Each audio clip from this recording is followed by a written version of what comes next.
Assalomu alaykum aziz tomoshabinlar. Bugungi mavzuyimiz har bir nafaqaxo'r uchun o'ta muhim va dolzarb. Agar siz nafaqaxo'r bo'lsangiz yoki oilangizda nafaqaxo'rlar bo'lsa, diqqat bilan eshiting. Chunki ertaga pensiya jamg'armasidan sizni yoki yaqinlaringizni maxsus komissiyaga chaqirishlari mumkin. Bu chaqiruv sizning pensiyangiz miqdoriga, hatto uni olish huquqingizga ham jiddiy ta'sir ko'rsatishi mumkin. Shuning uchun bu ma'lumotni to'liq o'zlashtirishingiz shart. Hozirgi kunda pensiya ta'minoti tizimida jiddiy o'zgarishlar yuz bermoqda va bu har birimizdan ogoh bo'lishni talab qiladi. Shoshiling, kanalimizga obuna bo'ling va videoga like bosing. Shunda bu muhim ma'lumot ko'proq odamga yetib boradi. Muammoning mohiyati. Avvallari qanday edi va hozir nima o'zgardi? Keling, avval vaziyat qanday bo'lganini ko'rib chiqaylik. Ilgari ko'pchilik nafaqaxo'rlar uchun pensiya olish jarayoni ancha sodda va barqaror edi. Pensiya tayinlangandan so'ng agar shaxsning yashash joyi yoki bank rekvizitlari o'zgarmasa, pensiya jamg'armasi bilan aloqa kamdan kam holatlarda yuzaga kelardi. Tekshiruvlar ham asosan tartibsiz yoki faqat jiddiy shubhalar yuzaga kelganda amalga oshirilardi. Odatda pensiya avtomatik tarzda har oyda to'lanardi va nafaqaxo'rlar o'z pensiyalarining miqdori yoki uning to'lanishida kutilmagan o'zgarishlar bo'lishidan xavotir olmasdilar. Axborot almashinuv sekinroq, ma'lumotlar bazalari bir-biri bilan unchalik bog'lanmagan edi. Natijada ba'zi bir ma'lumotlar pensiya jamg'armasiga yetib bormasligi yoki kechikib yetib borishi mumkin edi. Bu ba'zi holatlarda pensiyaga bo'lgan huquqlar noto'g'ri baholanishiga yoki ayrim imtiyozlar bo'yicha ma'lumotlar eskirib qolishiga olib kelardi. Bugungi kunda esa vaziyat tubdan o'zgargan. Axborot texnologiyalarining rivojlanishi, raqamlashtirish jarayonlari, davlat organlari o'rtasidagi ma'lumotlar almashinuvi kuchayishi pensiya tizimida shaffoflik va nazorat darajasini sezilarli darajada oshirdi. Hukumat ma'lumotlar bazalarini birlashtirish va ularni doimiy ravishda yangilab borish ustida faol ish olib bormoqda. Endi pensiya jamg'armasi nafaqaxo'rlar haqidagi ma'lumotlarni turli manbalardan, jumladan soliq idoralari, bandlik va mehnat munosabatlari vazirligi, fuqarolik holati davlatnomalarini qayd etish organlari, FHDYO, banklar va hatto sog'liqni saqlash muassasalaridan avtomatik tarzda oladi. Bu degani sizning daromadlaringiz, ish joyingiz, oilaviy ahvolingizdagi o'zgarishlar, hattoki tibbiy holatingizga oid ma'lumotlar pensiya jamg'armasiga ilgari hech qachon bo'lmagan tezlik va aniqlikda yetib boradi. Shu sababli pensiya tayinlashda yoki uni to'lashda noaniqliklar yoki nomuvofiqliklar yuzaga kelganda pensiya jamg'armasi sizni bu nomuvofiqliklarga oydinlik kiritish uchun maxsus komissiyaga chaqirishi mumkin.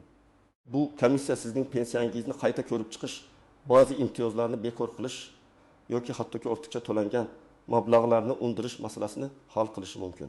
Bu albatta ko'pchilik uchun stressli vaziyat bo'lishi mumkin. Shuning uchun bunga tayyor turish juda muhimdir. Asosiy qism batafsil tahlil. Nimalarni bilish kerak? Kim xavotir olishi kerak va kim xavotir olmasligi kerak? Xo'sh, kimlar xavotir olishi kerak va kimlar esa unchalik tashvishlanmasligi mumkin? Keling, har bir holatni alohida va batafsil ko'rib chiqaylik. Kimlar xavotir olishi kerak? Ishlayotgan nafaqaxo'rlar. Agar siz pensiya olayotgan bo'lsangiz va shu bilan birga rasman ishlayotgan bo'lsangiz, ayniqsa diqqatli bo'lishingiz kerak. Ba'zi pensiya turlari, masalan, nogironlik pensiyalari yoki boquvchisini yo'qotganlik pensiyalari, shaxsning daromadi yoki ishlayotganligi bilan bog'liq maxsus cheklovlarga ega bo'lishi mumkin. Agar siz ishlayotganligingizni pensiya jamg'armasiga xabar bermagan bo'lsangiz yoki sizning ish haqingiz qonun bilan belgilangan ma'lum miqdordan oshsa, pensiya jamg'armasi buni avtomatik ma'lumotlar almashinuvi orqali aniqlashi mumkin. Misol, Toshkent shahridan 7 yoshli Gulnora aya o'zining qarlik pensiyasini olib yurardi. Uning pensiyasi to'la hajmda to'lanardi, chunki u ishlamasdi. Biroq bir kuni u nabirasiga qarab uyda o'tirmaslik uchun o'zi yashaydigan mahalla guzari yonidagi kichik tikuvchilik sexida yarim stavkada ishga kirdi. Bu ish rasmiy tarzda rasmiylashtirildi.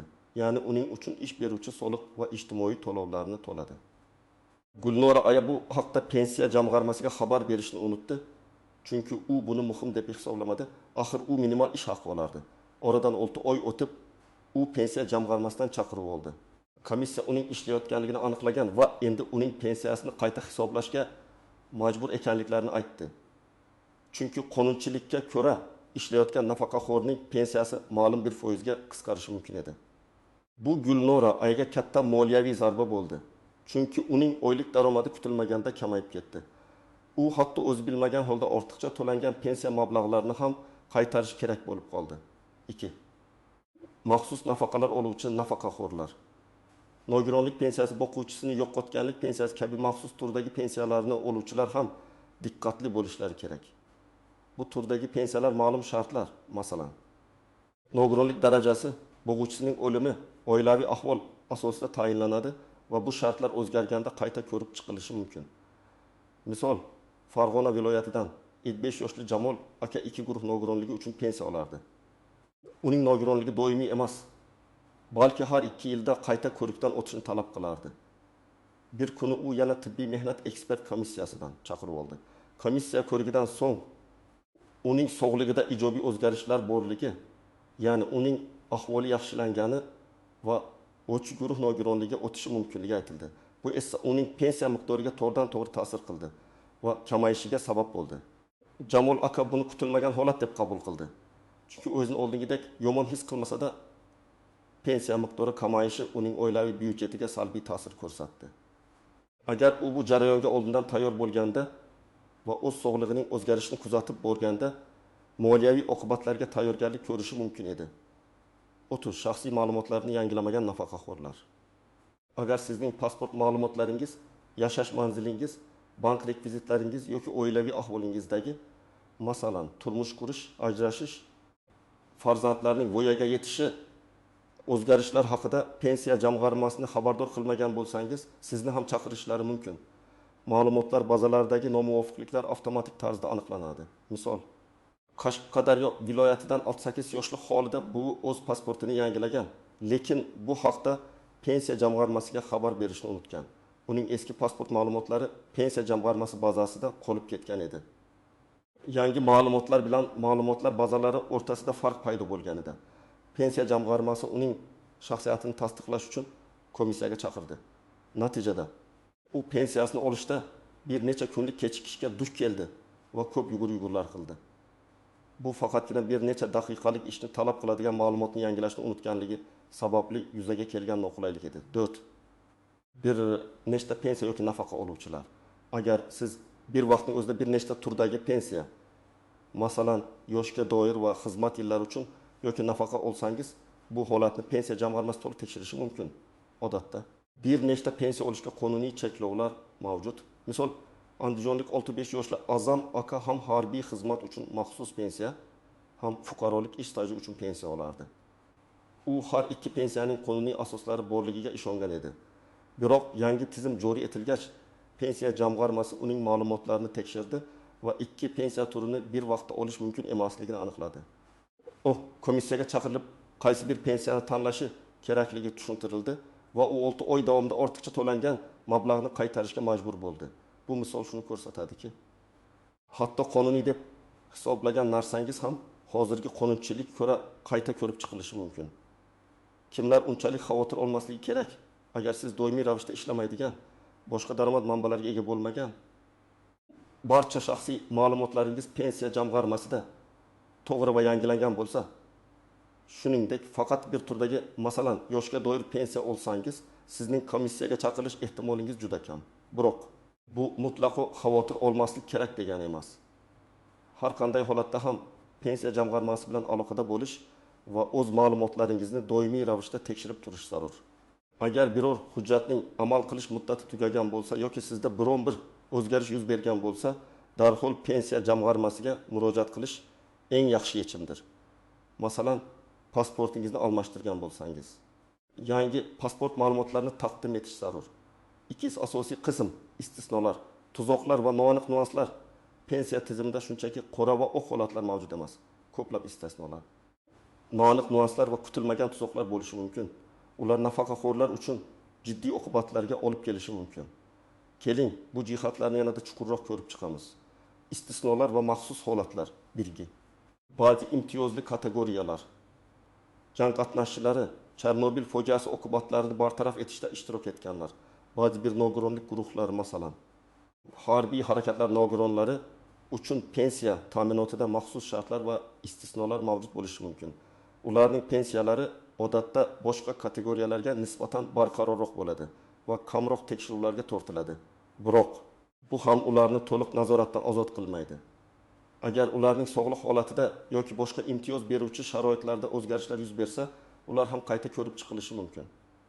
Masalan, nogironlik muddatli bo'lsa, uni uzaytirish uchun TMAKdan qayta o'tish zarur. 2. Qisqa muddatli yoki mavsumiy ishlar. Ayrim nafaqaxo'rlar yilning ma'lum bir davrida, masalan, yoz mavsumida dehqonchilik yoki boshqa qisqa muddatli ishlarda band bo'lishadi. Bu turdagi ishlar pensiya miqdoriga ta'sir qilmasligi mumkin bo'lgan maxsus shartlar asosida amalga oshirilishi mumkin. Biroq bu haqda pensiya jamg'armasini xabardor qilish har doim muhimdir. Chunki ba'zi qisqa muddatli ishlar ham rasmiy daromad sifatida qayd etilishi va pensiyaga ta'sir qilishi mumkin. Agar bu ish rasmiylashtirilgan bo'lsa, pensiya jamg'armasi buni avtomatik tarzda aniqlaydi. Tuzoqlar va noaniq nuanslar 1000. Qonunni bilmaslik. Ko'pgina nafaqaxo'rlar pensiya qonunchiligidagi eng so'nggi o'zgarishlardan bexabar bo'lishlari mumkin. Natijada ular o'z harakatlari qonunbuzarlik ekanligini bilmasdan pensiya jamg'armasi tomonidan chaqiruvga duch kelishlari mumkin. Masalan, qishloq joylarda ko'plab nafaqaxo'rlar o'z tomorqalarida qishloq xo'jalik mahsulotlarini yetishtirib, bozorlarda sotish orqali daromad topadilar. Agar bu faoliyat rasmiy ravishda yakka tartibdagi tadbirkorlik sifatida ro'yxatdan o'tgan bo'lsa va soliq to'lansa, bu ishlayotgan nafaqaxo'r deb hisoblanishi mumkin. Bu esa pensiyaga ta'sir qiladi. 2. Eskirgan ma'lumotlarga tayanish. Ba'zan odamlar eski qonunlar yoki pensiya jamg'armasidan olingan eski ma'lumotlarga tayanishadi. Qonunchilik esa doimiy ravishda o'zgarib boradi. Shuning uchun pensiya jamg'armasidan doimiy ravishda yangi ma'lumotlarni olish va o'zgarishlarni kuzatib borish muhimdir. Masalan, ilgari bank hisob raqami o'zgarishi muhim hisoblanmasdi, lekin hozirda pensiyalar deyarli to'liq bank kartalari orqali to'lanishi sababli bank ma'lumotlarining dolzarbligi juda muhimdir. 3. Rasmiy maktublarga javob bermaslik. Pensiya jamg'armasidan kelgan har qanday rasmiy xat yoki chaqiruvga e'tibor bermaslik jiddiy oqibatlarga olib kelishi mumkin. Agar siz chaqiruvga javob bermasangiz, pensiya jamg'armasi sizning pensiyangizni to'xtatib qo'yish yoki hatto bekor qilish huquqiga ega. Ularning nazarida javob bermaslik sizda yashirishga urinayotgan ma'lumotlar borligini anglatishi mumkin. 4. Uchinchi, shaxslarning xatolari. Ba'zan ish beruvchilarning ma'lumotlarini noto'g'ri taqdim etishi yoki FXDG bo'limlarining ma'lumotlarini kech yangilashi sababli pensiya jamg'armasida nomuvofiqliklar yuzaga kelishi mumkin. Bu holatlarda ayb sizda bo'lmasa-da sizga ham chaqiruv kelishi mumkin. Shuning uchun barcha hujjatlarning nusxalarini saqlab qo'yish juda muhimdir. 5. Firibgarlik. Afsuski, ba'zida pensiya jamg'armasi xodimi niqobi ostida firibgarlar ham faoliyat yuritadi. Ular go'yoki pensiyani qayta hisoblash yoki yangilash bahonasida sizdan shaxsiy ma'lumotlaringizni yoki pul mablag'laringizni o'g'irlashga harakat qilishlari mumkin. Shuni unutmangki, pensiya jamg'armasi xodimlari sizdan hech qachon bank kartangizning PIN kodini, to'liq raqamini yoki KVC kodini so'ramaydilar. Har qanday shubha tug'ilganda darhol pensiya jamg'armasining ishonch telefoniga qo'ng'iroq qiling yoki shaxsan murojaat qiling. 6. Ma'lumotlar bazalarining o'zaro bog'liqligi bu eng muhim nuanslardan biridir. Pensiya jamg'armasi endi nafaqat o'z ma'lumotlariga, balki soliq qo'mitasi, kadastr agentligi, bandlik va mehnat munosabatlari vazirligi, banklar va boshqa davlat idoralarining ma'lumotlariga ham kirish huquqiga ega. Bu degani, sizning daromadlaringiz, mol-mulkingiz, ish joyingiz, xorijga chiqish-kirishlaringiz kabi ma'lumotlar avtomatik tarzda tahlil qilinadi. Masalan, agar siz qaysidir kompaniyada rasman ishlamasangiz ham, sizning nomingizda bankda katta miqdordagi mablag' paydo bo'lsa va bu pulning manbai aniq ko'rsatilmagan bo'lsa, bu ham pensiya jamg'armasida savollar tug'dirishi mumkin. 7. Komissiyaga kelmaslik oqibatlari. Agar siz komissiya chaqiruviga asosli sabablarsiz kelmasangiz, bu sizning pensiyangiz to'lovini vaqtincha to'xtatib turishga sabab bo'lishi mumkin. Agar siz bir necha marta ogohlantirilganingizdan keyin ham kelmasangiz, pensiyangizni to'liq bekor qilishlari ham mumkin. Bu har qanday holatda ham jiddiy oqibatlarga olib kelishi mumkin bo'lgan juda yomon ssenariydir. Amaliy maslahatlar, tomoshabin nima qilish kerak? Xo'sh, bu holatlarning oldini olish va o'zingizni xavfsiz his qilish uchun nimalar qilishingiz kerak? Mana siz uchun aniq va batafsil ko'rsatmalar. 1. Shaxsiy ma'lumotlaringizni tekshiring va yangilang. har bir pensiya oluvchi pensiya jamg'armasi ma'lumotlar bazasida o'zining shaxsiy ma'lumotlari to'g'ri va dolzarb ekanligiga ishonch hosil qilishi kerak. Nima qilish kerak? Mahalliy pensiya jamg'armasi bo'limiga boring. Pasportingiz, pensiya guvohnomangiz agar mavjud bo'lsa, agar mehnat daftarchangiz yoki elektron mehnat daftarchangizdan ko'chirma, bank kartangiz rekvizitlarini o'zingiz bilan olib boring. Xodimdan sizning ma'lumotlaringizni tekshirishni va agar biron bir o'zgarish bo'lsa, ularni yangilashni so'rang. Bu ayniqsa yashash manzili, telefon raqami, pasport ma'lumotlari va bank kartasi raqami uchun muhim. Agar yangi bank kartasiga o'tgan bo'lsangiz, bu haqda pensiya jamg'armasiga darhol xabar bering. 2. Mehnat faoliyatingiz holatini ko'rib chiqing. Agar siz pensiyada bo'lib, shu bilan birga ishlasangiz, sizning mehnat faoliyatingizning rasmiy ekanligiga va pensiya qonunchiligiga muvofiqligiga ishonch hosil qiling. Nima qilish kerak? Agar siz rasman ishlayotgan bo'lsangiz, ish beruvchingizdan sizning nomingizdan pensiya jamg'armasiga barcha zarur ma'lumotlar taqdim etilayotganligini so'rang. Agar yakka tartibdagi tadbirkor bo'lsangiz, soliq organlariga va pensiya jamg'armasiga o'z vaqtida hisobotlarni topshirganingizga ishonch hosil qiling. Agar sizning ish haqingiz o'zgargan bo'lsa, bu haqda pensiya jamg'armasiga ma'lum qiling. Aks holda sizning daromadingiz pensiya miqdoriga ta'sir qilishi mumkinligi sababli ortiqcha to'langan pensiyani qaytarishingizga to'g'ri kelishi mumkin. Barcha hujjatlaringizni tartibda saqlang. Pensiyaga oid barcha hujjatlar, mehnat faoliyatingizga oid hujjatlar va boshqa tasdiqlovchi hujjatlar doimo qo'l ostida bo'lishi kerak. Nima qilish kerak? Pasport, pensiya guvohnomasi, mehnat daftarchasi, ish haqi to'g'risidagi ma'lumotnomalar. Nogironlikni tasdiqlovchi tibbiy mehnat ekspert komissiyasi ta'minki xulosalari, nikoh yoki ajrim to'g'risidagi guvohnomalar. Farzandlarning tug'ilganlik guvohnomalari kabi hujjatlarning asl nusxalari va nusxalarini alohida papkada saqlang. Ushbu hujjatlar har qanday tekshiruvda yoki komissiyaga chaqirilganda sizga kerak bo'ladi. 4. Rasmiy xabarlarni kuzatib boring. Pensiya jamg'armasidan kelgan har qanday xat, telefon qo'ng'irog'i yoki SMS xabariga e'tibor bering. Nima qilish kerak? Pochta qutingizni muntazam tekshirib turing. Agar sizga pensiya jamg'armasidan chaqiruv xati kelgan bo'lsa, unda ko'rsatilgan sanada va vaqtda ko'rsatilgan manzilga boring. Agar telefon orqali qo'ng'iroq qilib sizni komissiyaga chaqirishsa, suhbatdoshdan o'zining ish lavozimi va pensiya jamg'armasining aniq bo'limini so'rab oling. Shunda siz ushbu ma'lumotlarni ishonch telefoniga qo'ng'iroq qilib tekshirishingiz mumkin. Firibgarlardan ehtiyot bo'ling. 5. Savollar tug'ilganda proaktiv bo'ling. Agar sizda pensiyangizga oid biron bir savol, shubha yoki noaniqlik bo'lsa, kutib o'tirmang. Nima qilish kerak? Mahalliy pensiya jamg'armasi bo'limiga shaxsan murojaat qiling yoki ularning ishonch telefoniga qo'ng'iroq qiling. O'zingizni qiziqtirgan masalalar bo'yicha to'liq ma'lumot olishga harakat qiling. Bu kelajakdagi muammolarning oldini olishga yordam beradi. Masalan, sizning holatingizda ishlayotganlik pensiyangizga qanday ta'sir qilishini aniq bilib oling. Agar sizni komissiyaga chaqirsa, nima qilish kerak? 1. Xotirjamlikni saqlang. Birinchi navbatda vahimaga tushmang. Komissiyaga chaqiruv har doim ham pensiyangizni bekor qilish yoki kamaytirishni anglatmaydi. Ko'pincha bu shunchaki ma'lumotlarni aniqlashtirish yoki hujjatlarni tekshirish uchun bo'ladi. 2. Barcha tegishli hujjatlarni to'plang. Sizni nimaga chaqirganliklari haqidagi xatda yoki og'zaki xabarda qaysi hujjatlarni olib borishingiz kerakligi ko'rsatilgan bo'ladi. Barcha so'ralgan hujjatlarni, shuningdek, yuqorida aytib o'tilgan barcha shaxsiy hujjatlaringizni o'zingiz bilan olib boring. Chaqiruv sababini tushunib oling. Komissiyada sizni nimaga chaqirganliklari haqida aniq ma'lumot so'rang. Savollar bering va tushunmagan joylaringizni so'rab aniqlashtiring. Masalan, meni aynan qaysi qonun moddasiga asosan chaqirdingiz? Qaysi ma'lumotlarda nomuvofiqlik bor? Kabi savollarni berishdan tortinmang. 4. Komissiyada ishtirok eting. Belgilangan sana va vaqtda komissiya yig'ilishida qatnashing. O'z holatingizni to'g'ri va tushunarli qilib tushuntiring. Agar sizda biron bir asosli sabab bo'lsa, masalan, kasallik, bu haqda oldindan xabar bering va tasdiqlovchi hujjat, masalan, kasallik varaqasi taqdim eting. 5. Yuridik maslahat oling. Agar vaziyat murakkab bo'lsa yoki sizning huquqlaringiz buzilayotganiga shubha qilsangiz, mustaqil yuridik maslahatchiga murojaat qiling. Pensiya jamg'armasi qarorlaridan norozi bo'lgan taqdirda sudga murojaat qilish huquqingiz borligini unutmang.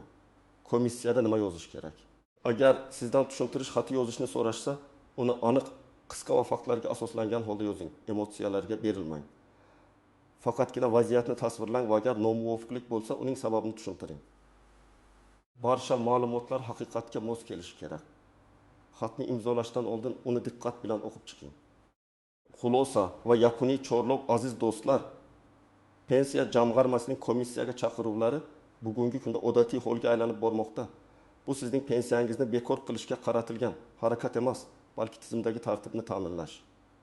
Pensiya mablag'larini adolatli taqsimlash va byudjet mablag'laridan maqsadli foydalanish uchun amalga oshirilayotgan ishlarning bir qismidir. Eng muhimi ogoh bo'lish. Ma'lumotlaringizni doimiy ravishda yangilab borish va pensiya jamg'armasi bilan aloqada bo'lishdir. O'zingizning huquqlaringizni biling va majburiyatlaringizni bajaring. Shunda hech qanday kutilmagan chaqiruv sizni xavotirga solmaydi. Umid qilamanki, bugungi ma'lumotlar siz uchun foydali bo'ldi.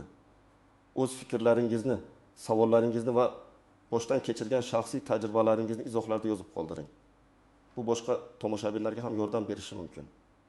Videoga like bosing va kanalimizga obuna bo'lishni unutmang. Shunda biz yanada ko'proq foydali ma'lumotlar bilan bo'lishishda davom etamiz. Sog' va salomat bo'ling.